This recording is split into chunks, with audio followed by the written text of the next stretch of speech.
Nga mga karels, sinubukan po natin na sumakay ulit ng bangka patungong Pamarawan po yun. Medyo maganda po yung panahon ngayon na hindi po maalon, maganda po yung takbo ng bangka natin ngayon. So ayun, may gusto lang sabihin sa inyo mga karels, na ito po yung lugar na to ay sa papuntang Pamarawan. So ayun, dito po yung paggawaan ng asin. Yun. Kung makikita nyo po na yan, yung puti na yan sa may kaliwa na yan, yan po yung asin. Kung nakikita yung puti na yan nakaumbok, asin po yan.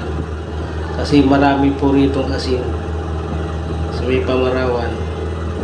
Ito po yung pinakamaraming asin na paggawaan po rito, no? So ayun, habang nilalakbay po natin yung ilog na ito papunta Pamarawan, ayun, napakarami asin dito. Yun, ayun, apat na tumpok po yan sa may kaliwa, nakalagay sa pilapil. So ayun, maganda po yung lugar dito.